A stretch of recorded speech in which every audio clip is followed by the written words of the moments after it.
Alright, mga minamahal, yes, it's me again, Alicia nyo. Nagbabalik muli para sa ating panibagong video. So ngayon nga po, pag-usapan natin itong inihain na impeachment complaint nito nga po si Congressman Miao na si Kiko Barsaga against nga po dito sa ating presidente na si PBBM. And guess what? Para lamang siyang gumawa ng group chat na siya lamang po ang active. Kasi tingnan nyo to, may papakita akong picture One voted yes. Siya lang ang bumoto ng yes. And 317 votes no. Kasi sa impeachment complaint, mga minamahal, ang pinaka-first step talaga dyan is dapat magkaroon ka ng 2/3 or 1/4 vote dyan nga po sa lower chamber. Yung pares nang nangyari, diba, kay VP Sara Duterte na almost, ang kailangan lang talaga dyan is 115 votes. Pero ang nangyari, talagang nagkasundo ang ibang mga kongresista kung kaya't umabot sa 216 or 215 votes. 'Di ba? Ito nga pong impeachment ni VP Sara Duterte. So itong proposal, mga minamahal, ni Kiko Barsaga, para lamang siyang 'di ba, kung sa project rejected. So nakakahiya, yung kumbaga ikaw lang yung nagmumyaw, ikaw lang yung active, walang sumusuporta sa iyo. Pinagmamalaki niya yan Wait nga lang. Pinagmamalaki niya yan, mga minamahal, na may impeach daw itong si PBBM kasi wala daw pong matinong ginawa, puro lang daw po pamema, ganyan. Ang dami niya sinasabi to the point na parang kulang na lang, actually nanawagan na nga siya ng people power and it leads na parang inciting to sedition ang kanyang ginawa. Wala mang armas, pero the way na manghikayat siya, meron na po yung laman. So ngayon, ito nga pong inihain na impeachment complaint ni Kiko Barsaga, walang second motion. Kumbaga walang sumuporta, walang nag-back up, para siyang nag-ghost, 'di ba, sa sarili niyang proposal. Ayaw sumama ng mga kapwa niya, kongresista. Ngayon, ang tanong ko, ano yung feelings? 'Di ba? Ano yung nararamdaman mo na parang ikaw lang yung bumuboses, ikaw lang yung nagtsatsaga, ikaw lang yung ngawa ng ngawa, 'di ba? Yung parang nagrally ka, tapos ikaw lang mag-isa, tapos yung placard mo mali pa yung spelling, or nagrally ka tapos hindi mo din alam yung pinaglalaban mo. Yes, mga minamahal, meron pong bumoto ng isa, which is siya yun. And the rest is 317 votes. Parang kahit calculator, hindi na kailangan kasi sobrang layo ng agwat, 'di ba? Parang nanalo ng reverse sweep.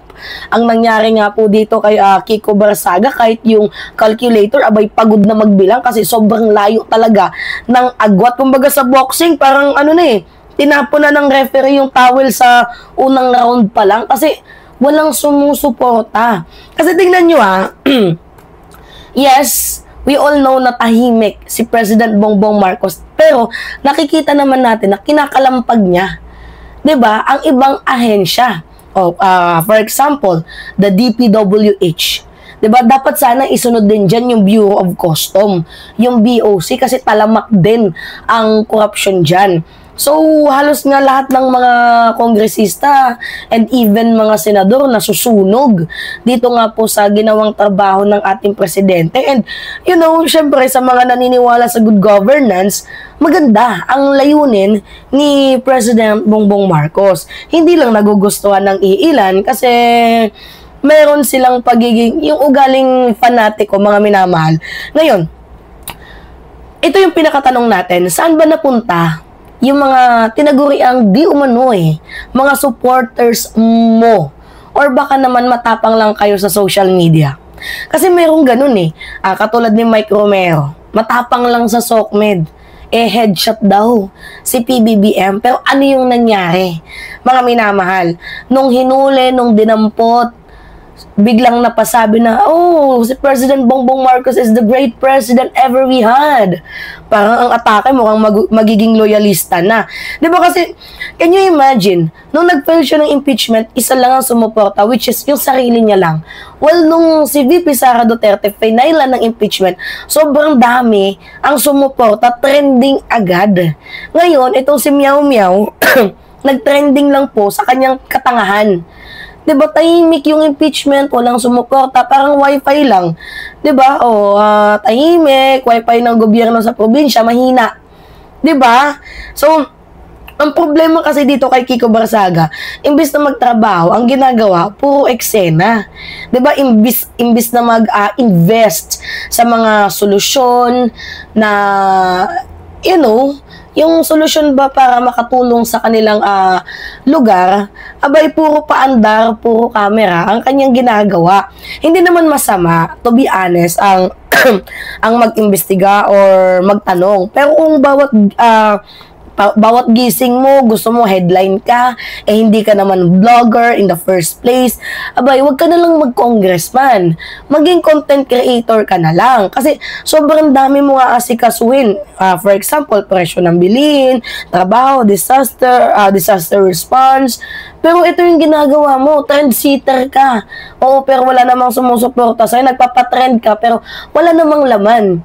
Yung pinaglalaban mo. Kasi to be honest, mga minamahal, nung si VP Sara Duterte sinampa ng impeachment, kahit anong mangyari, balibalik ta rin man yung mundo, sobrang dami talaga ang sumama. May mga organisadong galaw, mayroong mga grupo, meron silang kanya-kanyang narrative, 'di ba? Meron silang kanya-kanyang binoboses.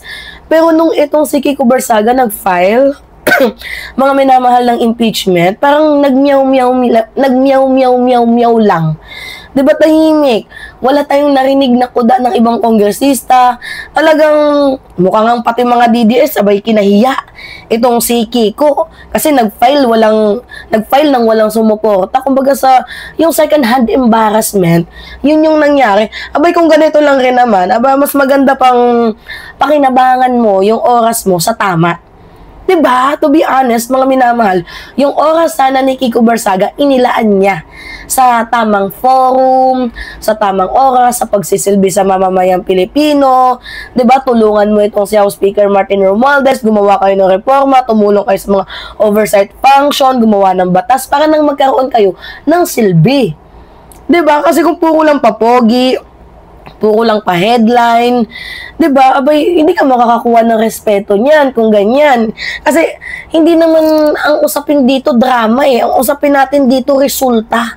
Kung ano yung nakikita natin sa inang bayan. So, mga kababayan, isa lang yung natutunan natin ngayon. Hindi lahat ng impeachment ay dapat suportahan. At hindi lahat ng congressman ay dapat suportahan. Lalo na kung ang layunin nito ay magpa-headline, magpasikat lamang. Kaya next time, better luck. 'Di ba? Galingan mo. O ayusin mo, kausapin mo. May group chat pa nga kayong ginagawa pero wala eh. Talagang ekis, mga minamahal. Walang nangyari sa group chat nila. Yung pabagsakin ng administrasyong Mark. Wala. Kumbaga, siya lang yung active sa GC nila. Siya lang yung active manira. Tingnan mo, na-screenshot pa nga yung iba nilang mga conversation eh. So, alright, kayo. Mga minamahal, ano yung masasabi ninyo? Yes, again, si Mima Alicia nyo, nandito na naman ulit sa Manila and message me if meron bang mga rallies, ganyan-ganyan, at tayo po ay sasama. Yun lamang po at ingat mga kababayan.